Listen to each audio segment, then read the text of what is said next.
Saludos, este video es la primera parte del tema de descentralización en las organizaciones y toma de decisiones desde el aspecto del análisis diferencial.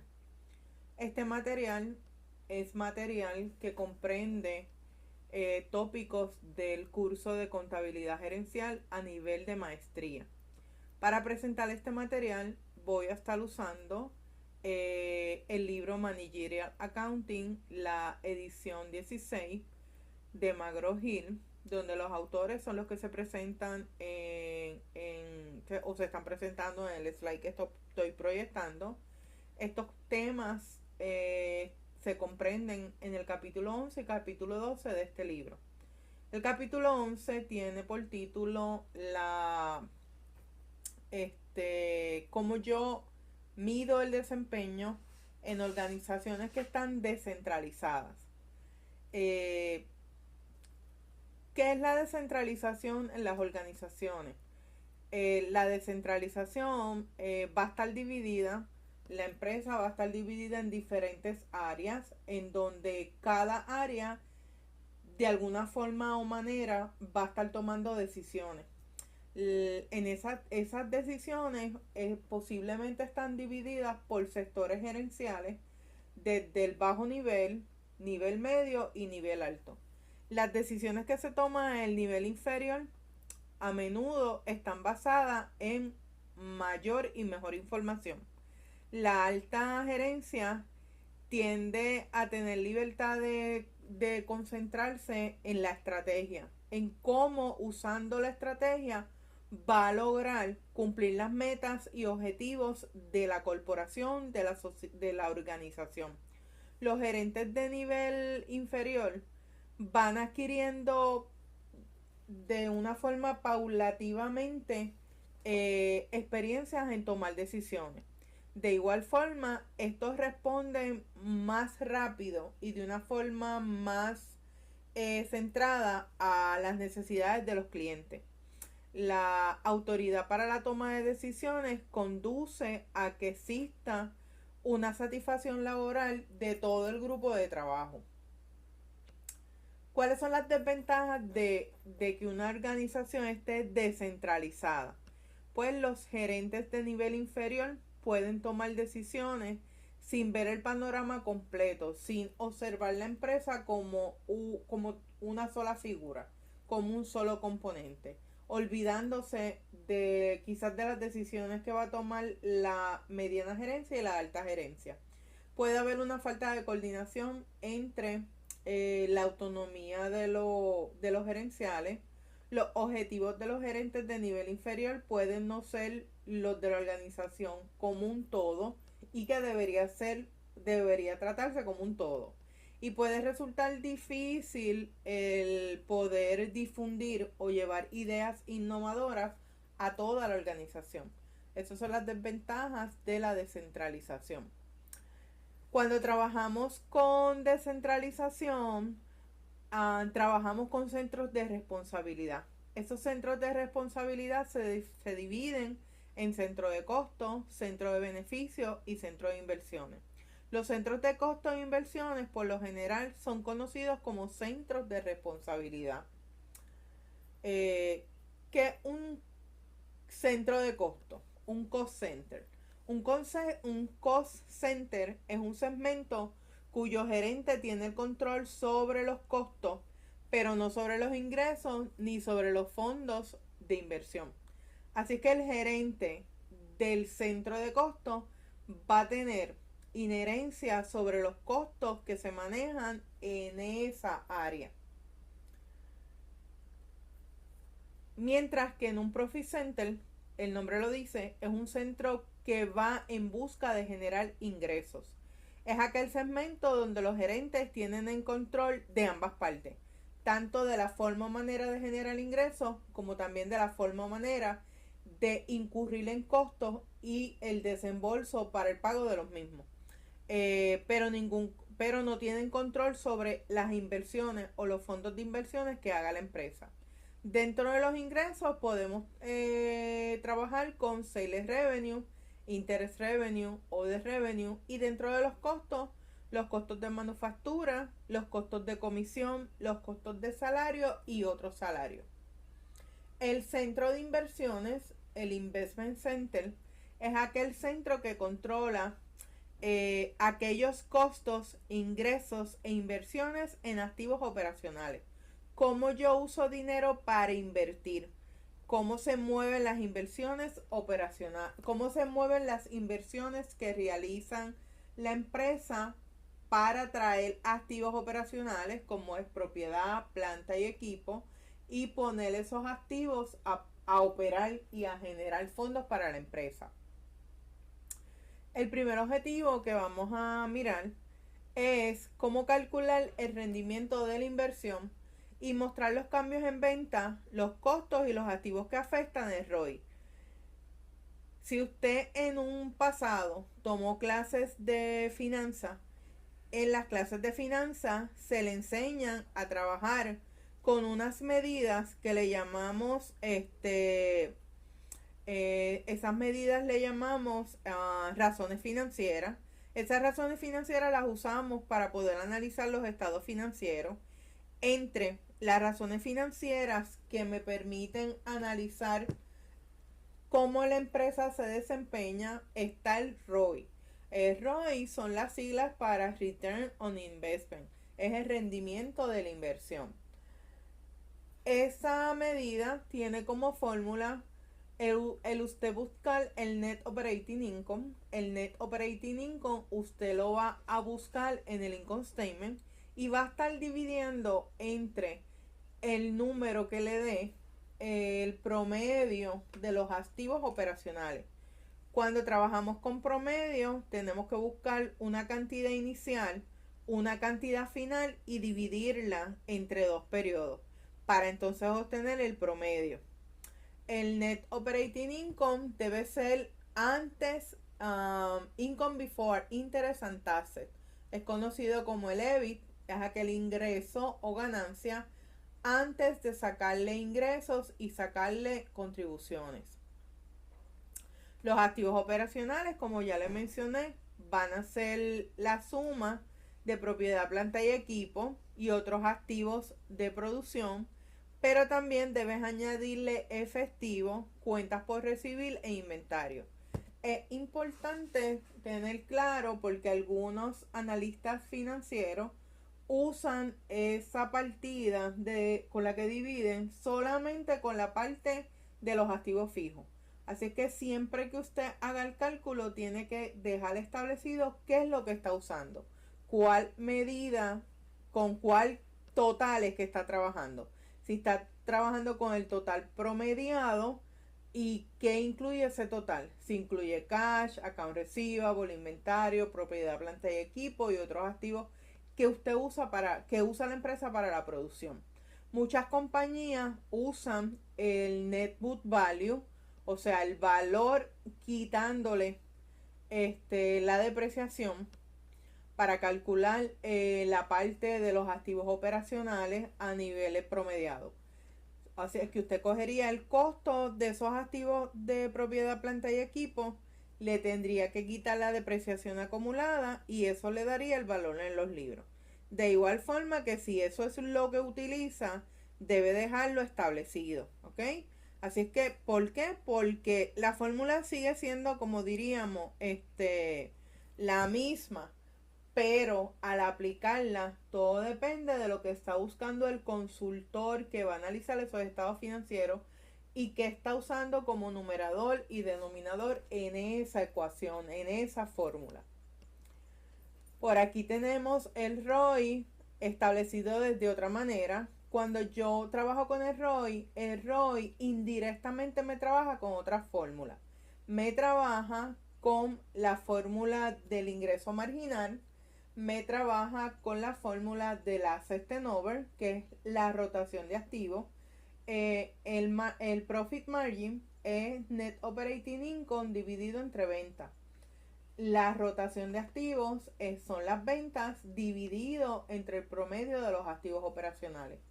Si yo multiplico ambas fórmulas, yo voy entonces a cancelar sales y sales porque tengo ventas la tengo como denominador en una de las ecuaciones y como numerador en otra de las ecuaciones. Así es que va a estar cancelada una contra otra.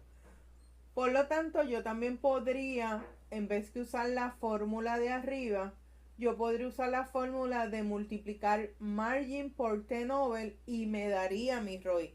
Yo estaría llegando al ROI. Así es que usted decide cuál de las dos usar. Y otra cosa no es que decida, otra cosa es que depende de la información que le hayan dado. Porque quizás no me dan el ingreso operacional neto, ni me dan los activos iniciales y los activos finales. A lo mejor lo que me dan es, o me dicen, el profit margin es tanto y el asset turnover es tanto. Así que por obligación, con esos dos datos, lo que puedo hacer es multiplicar uno con el otro y como quiera, voy a llegar a mi número, a mi cantidad de rendimiento de la inversión. Aquí tenemos un ejemplo para aplicar la fórmula. En este caso tengo una empresa que se llama Regal Company, donde su net operating income es 30,000. Los average operating assets son 200,000. El sales revenue es 500,000 y el operating expense es 470,000.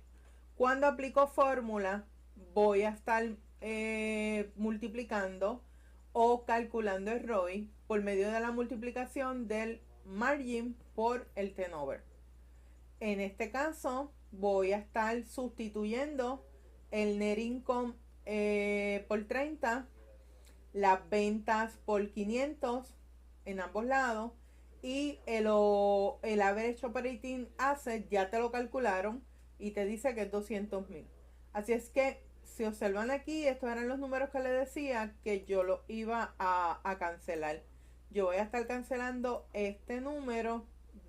No me deja cogerlo. Déjame ver si me deja cogerlo aquí. Yo voy a estar cancelando este número y entre este número. Lo que quiere decir que yo voy a estar dividiendo 30,000 entre 200,000.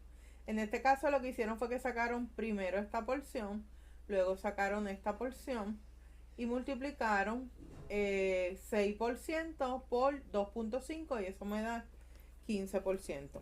Déjenme, tengo aquí la calculadora. Este de aquí me da 0.06, pero como es un por ciento, y este me da 500 entre 250, ese me da 500 entre 200, ese me da 2.5. Así que multiplico y tengo una cantidad por aquí de 15%. ¿Qué significa ese 15%? Pues ese 15% representa el rendimiento. El rendimiento de tus activos netos. ¿Qué te rinden tus activos netos? Pues tus activos netos te rinden un 15%. Desde otra perspectiva, de cada dólar que has generado en ganancias, tiene 15 centavitos netos que los has generado usando tus activos operacionales, que gracias a tus activos operacionales tú pudiste generar 15 centavos de ganancias netas. Eso es lo que significa esa medida. Es el rendimiento. ¿Qué te ha rendido? Pues te ha rendido 15%. En este caso cambiamos números. Aquí estamos cambiando los activos operacionales a 230. Estoy cambiando el operating a 50 y también cambié las ventas, aumentaron y todo cambió. Y los activos operacionales en vez de 230 subieron a 485. Así es que vuelve y asume fórmulas y calcula. Así que vuelvo a aplicar fórmulas y en este caso, al cambiar números de un 15%, el rendimiento sube a 21.8%. Así es que cada dólar invertido de activos operacionales me rinde una ganancia de 21 centavos o 21, 1% de 21.8%. De esa manera que se interpreta.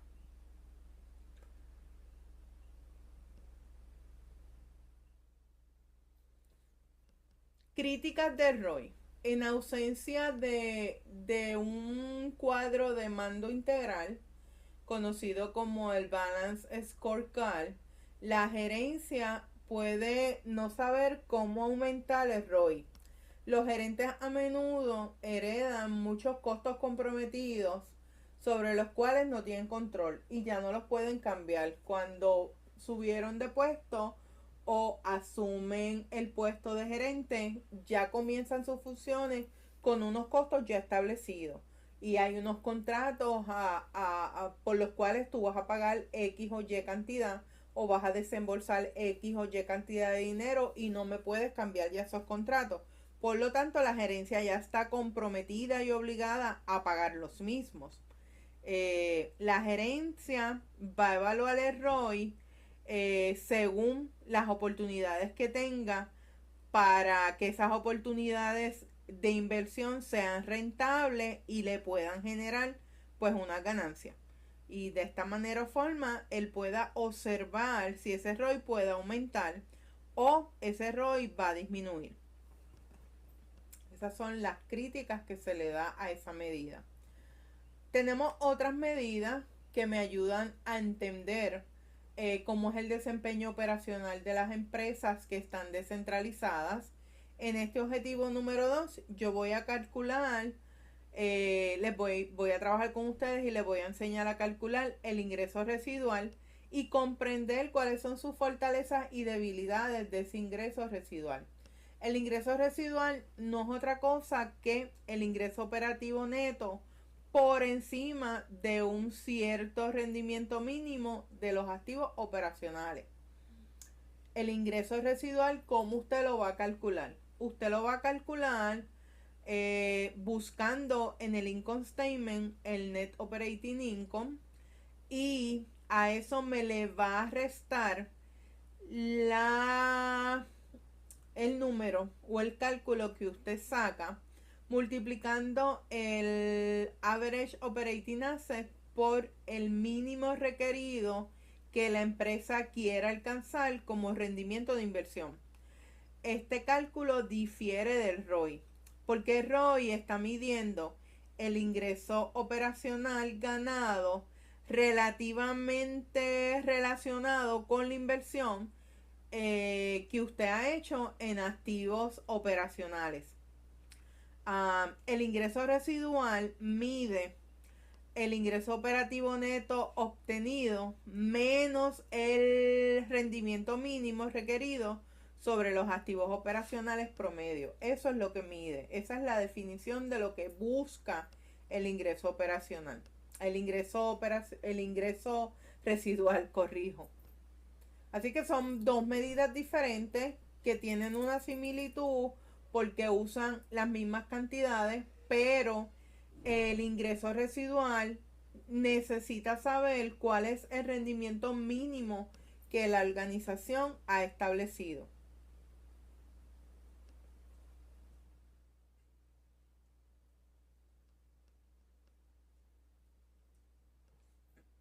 Seguimos por aquí. Vamos entonces a ver un ejemplo para poder hacer el cálculo del rendimiento residual o del ingreso residual. Dice que la división se ha seleccionado una empresa, pero no la empresa completa, solamente la división que vende al detalle.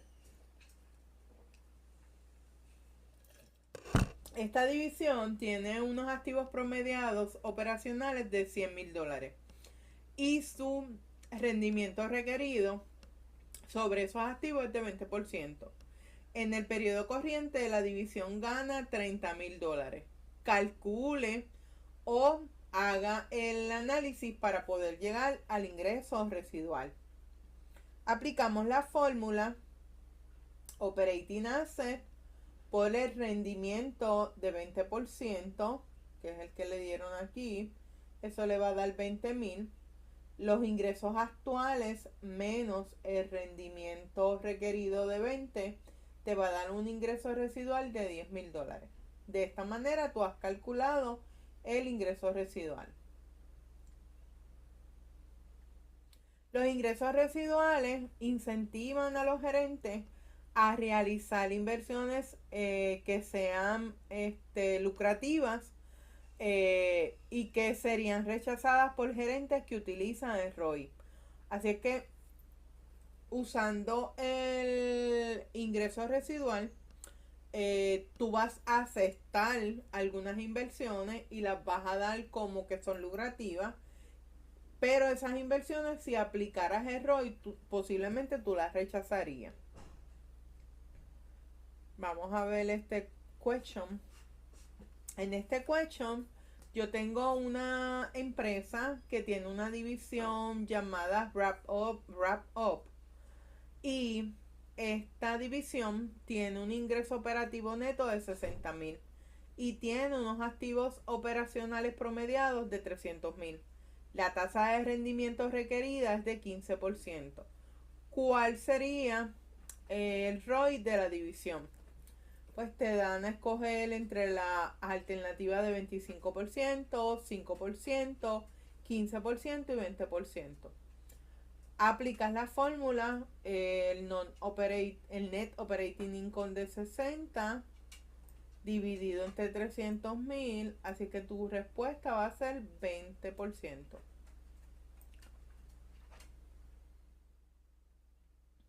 Así que la respuesta es la D.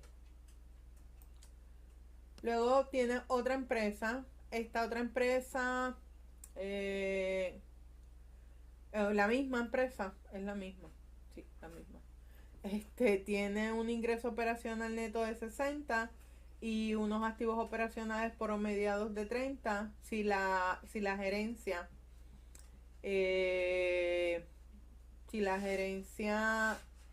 decide evaluar la división usando el ROI,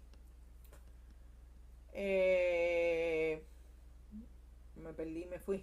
Si la gerencia decide evaluar la división usando el ROI, podría realizar una inversión de $100,000 y generar un ingreso operacional de 18,000 en ese año. Esto pues es un cierto y falso, sí o no.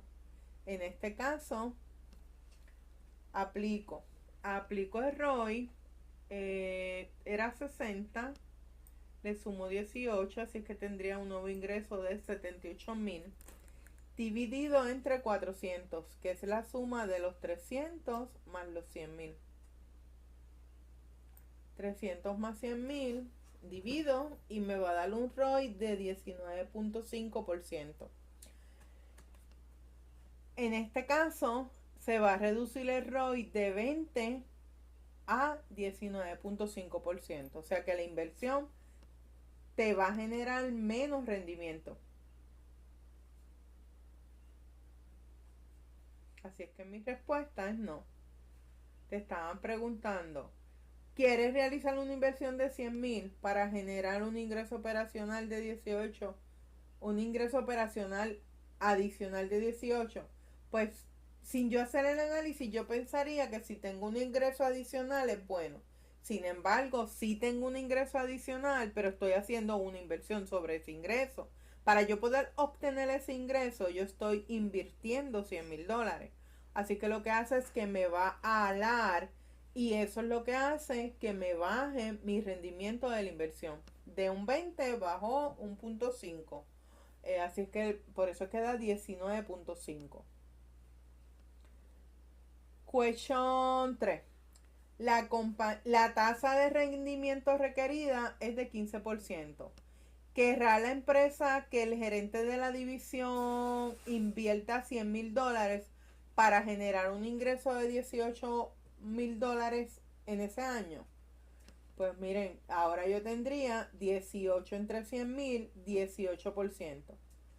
El rendimiento de la inversión supera el mínimo requerido. El mínimo requerido, tú estás buscando un mínimo requerido de 15%. Si tú haces esa inversión y esa inversión te genera $18,000, el ROI va a ser o va a estar por encima de lo que tú pretendes alcanzar, pues quiere decir que mi respuesta es que sí, que yo pues sí aceptaría hacer esa inversión adicional. Pregunta 4. La división va a tener ahora un ingreso operacional neto de 60 y unos activos promediados operacionales de 300,000. La tasa de rendimiento requerida es de 15. ¿Cuál sería el rendimiento residual? Tienes ahí tu respuesta entre la A, que es 240, la B, que es 45, la C, que es 15 y la D, que es 51. Pues a aplicar la fórmula. En este caso, tu ingreso operacional es de 60, tu rendimiento requerido va a ser de 300,000 por 15%. Eso te va a dar $45,000. 60 menos 45,000. Tu rendimiento residual va a ser de 15. Así que tu respuesta es la C. Pregunta 5. Si el gerente evalúa la división basado en el ingreso residual, podría realizar o quiere o va a desear realizar una inversión de 100,000 que le genere 18,000 el próximo año. La respuesta es sí o no. En este caso, mi ingreso operacional va a ser de 78,000.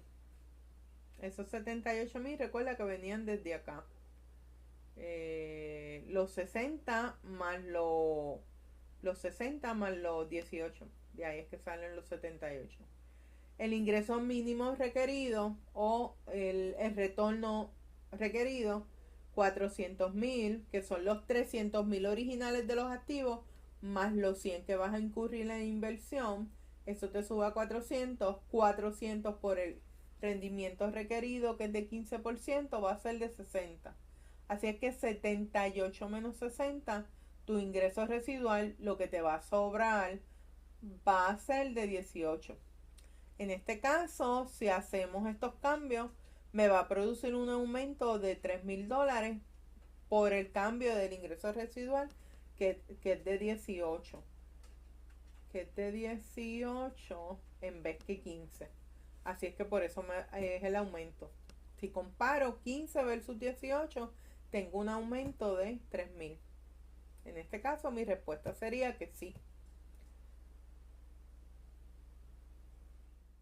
¿Cómo se comparan estos enfoques? El enfoque del ingreso residual tiene una desventaja. Esta desventaja es que no se puede utilizar para comparar el rendimiento de divisiones de diferentes tamaños.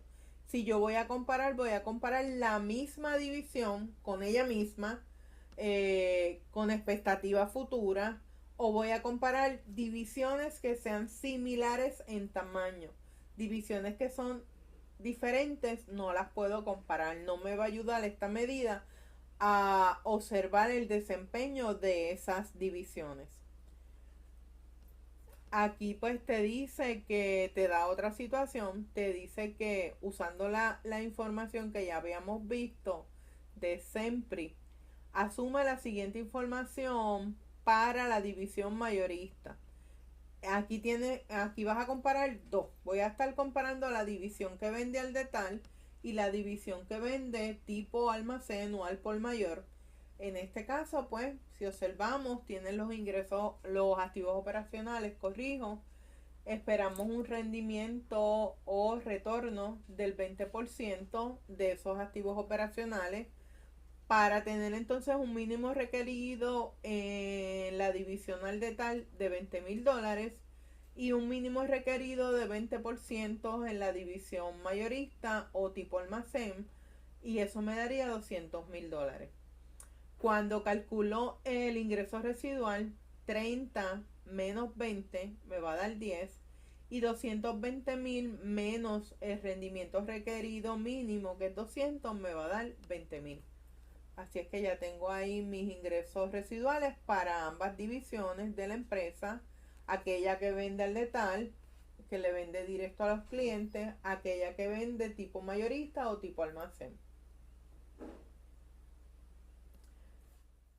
Las cifras de los ingresos residuales sugieren que la división mayorista o la división tipo almacén supera a la división al detal, ya que sus ingresos residuales son de $10,000 por encima.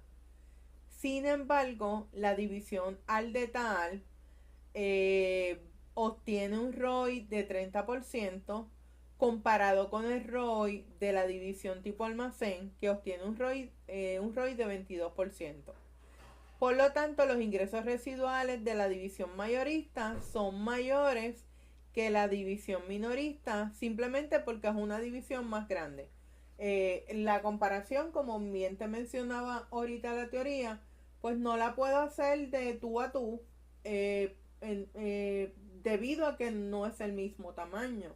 Así es que aunque el ROI de la división al detal sea mayor y el ROI de la división tipo almacén sea menor, no puedo compararlos al 100% o no puedo hacer una corporación justa porque no es el mismo tamaño o no tienen u ofrecen los mismos servicios.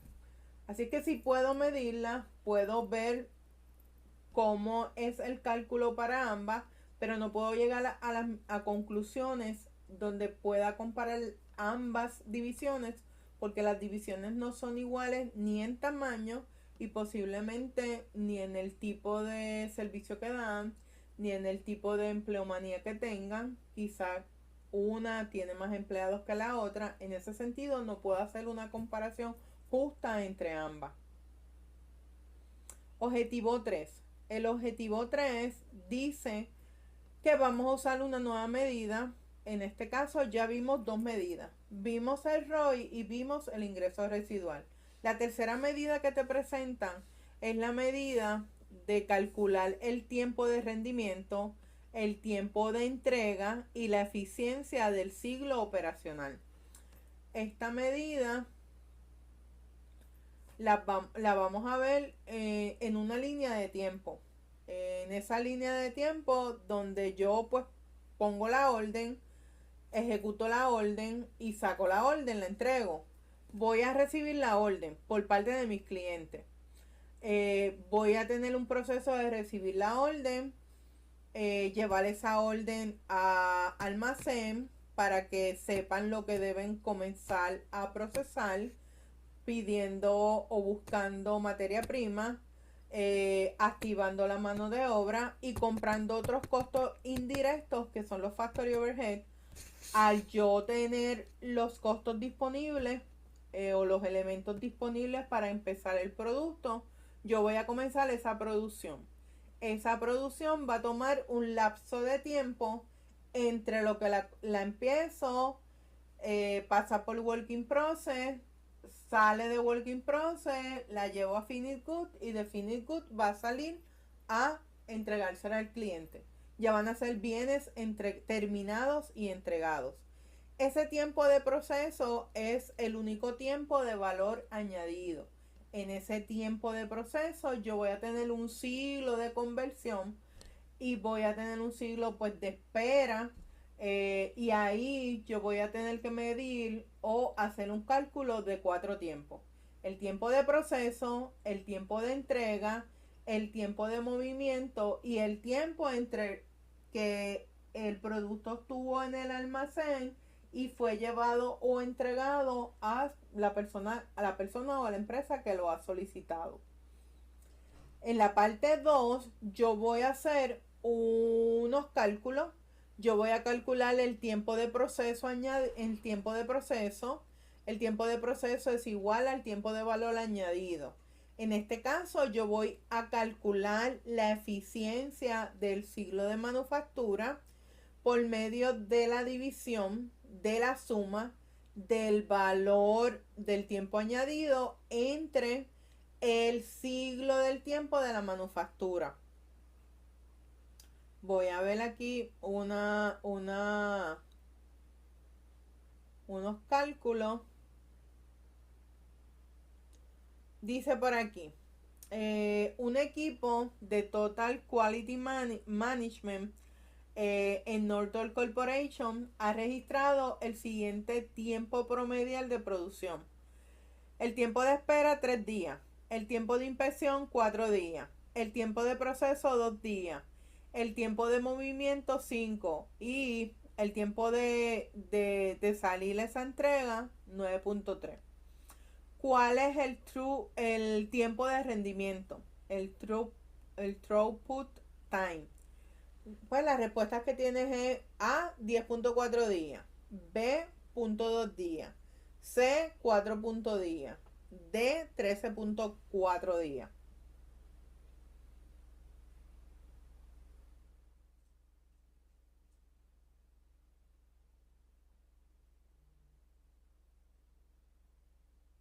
Vemos la respuesta.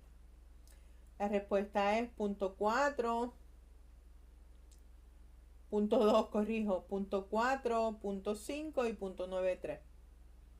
Punto 4, punto 2, punto 5 y 9.3. El tiempo de espera no lo voy a considerar. Así que eso me va a dar 10.4 días. Esos 10.4 días, la respuesta es la letter A. 7. En el 7 me dicen, ese mismo equipo ha registrado los siguientes tiempos promedios para la producción. Nuevamente me presentan, pero ahora yo lo que quiero es el tiempo del ciclo de entrega. Primero me estaban preguntando el tiempo de rendimiento. Ahora yo quiero el tiempo del ciclo de entrega.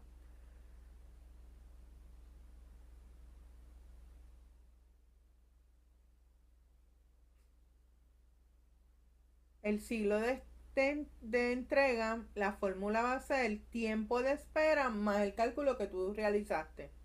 3 días, o 3 días que diga, por 10.4 días, que serían 10 días y menos de la mitad del otro día. Así es que la respuesta va a ser 3.4. Si lo busco entre las respuestas que me dieron, es la letra C. Así es que añadimos dos fórmulas más. Tienes esta fórmula y la otra fórmula que tienes es la fórmula del Delivery Cycle Time.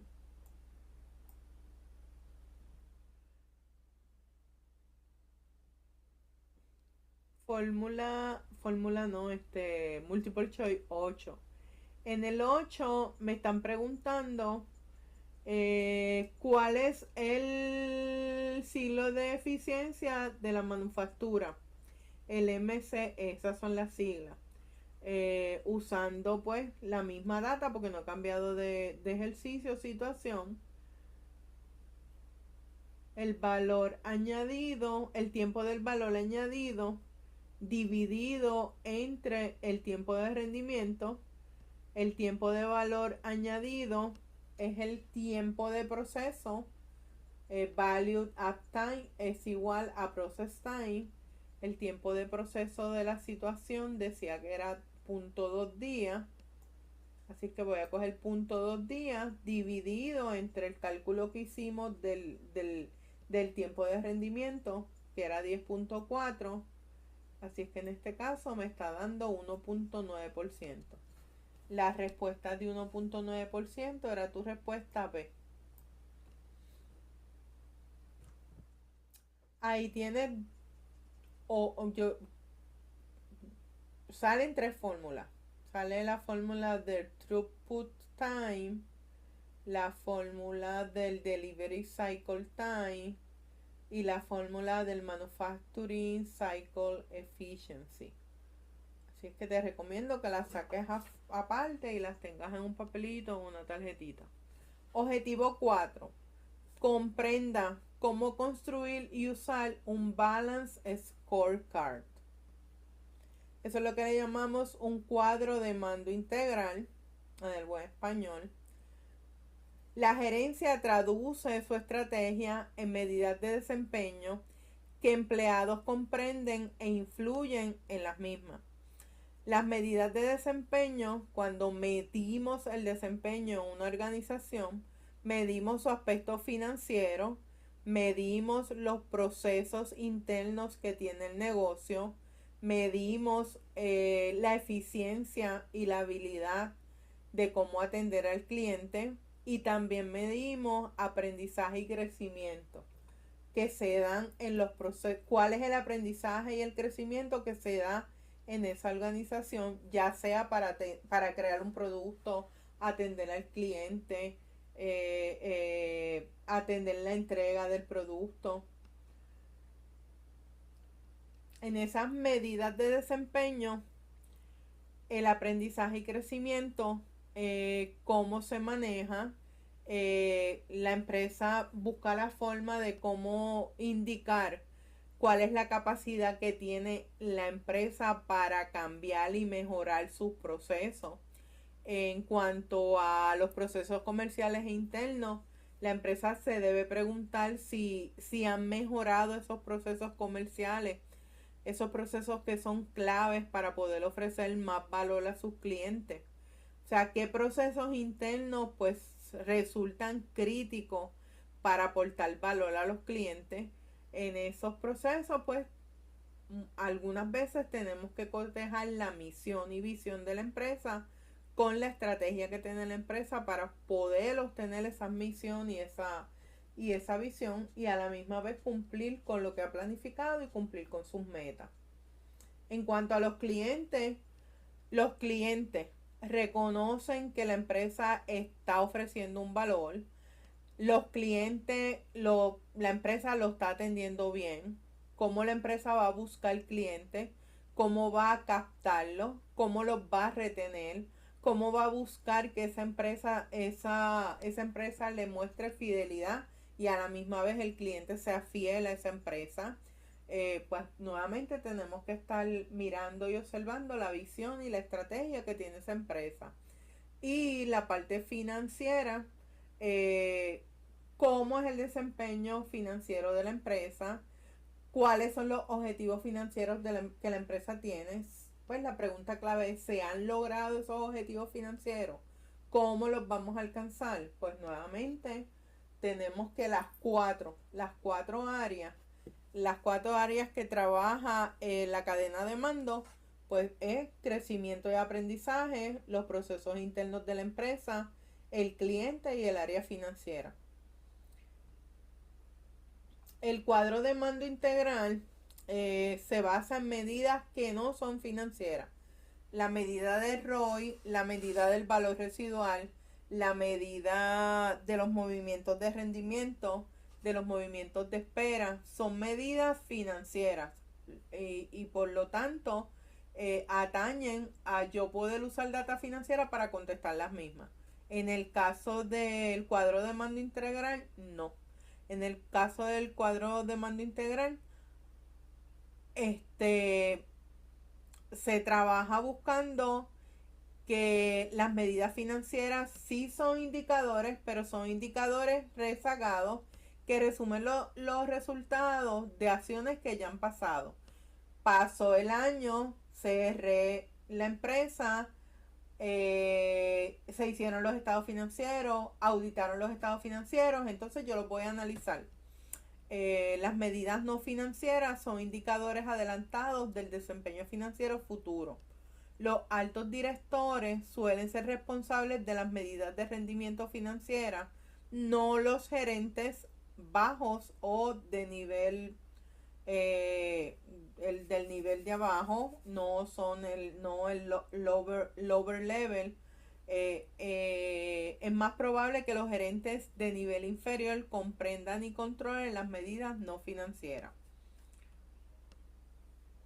La organización entera debería estar integrada en el mando integral general. Cada empleado debería tener su propio cuadro de mando integral. Un cuadro de mando integral personal debe contener medidas que pueden ser influenciadas por el individuo evaluado, por empleado evaluado, y que respalde las medidas de cuadro de mando general.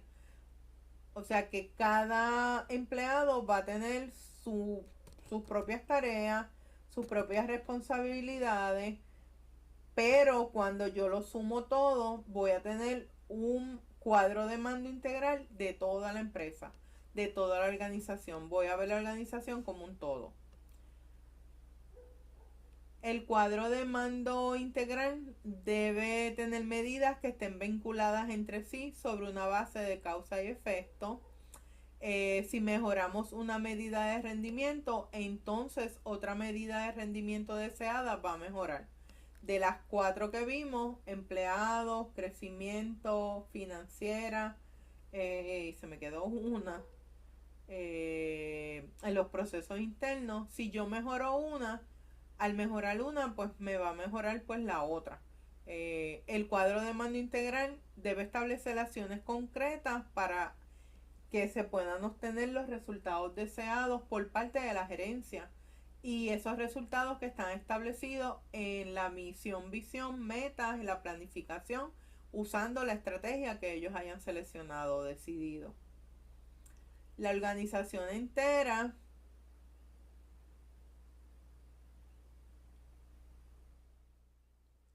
yo creo que viré para atrás sin querer, sí. El cuadro de mando debe usarse para mejorar los incentivos de compensaciones. Las compensaciones que se dan deben estar vinculadas a las medidas de desempeño en dicho cuadro. Aquí pues tenemos un ejemplo de un cuadro de mando integral donde tengo pues el área financiera, el área de los clientes, el área de los procesos internos y desarrollo, aprendizaje y crecimiento. Si observamos, yo pues voy a observarlo, voy a analizar ganar y el profit, la contribución por carro. ¿Por qué por carro? Porque me están dando el ejemplo de donde fabrican los jaguares, el número de autos vendidos, la satisfacción del cliente. Esa satisfacción del cliente a su vez la voy a observar dentro del número de opciones disponibles que le hemos dado al cliente, del tiempo en instalar y observar esas opciones, y a los empleados que fabrican o trabajan en donde hacen los jaguares. Yo le debo dar talleres y adiestramientos para que esos empleados adquieran unas destrezas y que esas destrezas las pongan en ejecución en los procesos internos que hacen, en la manera en cómo buscan y atienden al cliente, porque cuando integramos eso al proceso interno, a la forma que trabajamos los clientes, pues vamos a obtener resultados en las ventas de los autos que hacemos. Eso es el resumen de cómo se usa un cuadro de mando integral.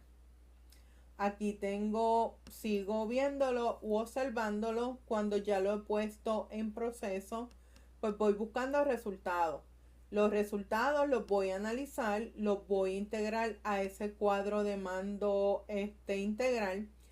Y si no he obtenido los resultados que deseo, voy a verificar la estrategia, y esa estrategia la voy a modificar si hay que modificarla, aumentando nuevas opciones, contratando nuevos empleados, buscando nuevas técnicas de cómo atender a esos clientes, o dándole o pagándole otros talleres a los empleados para que esos empleados se sigan desarrollando y sigan aumentando sus tareas, sus habilidades.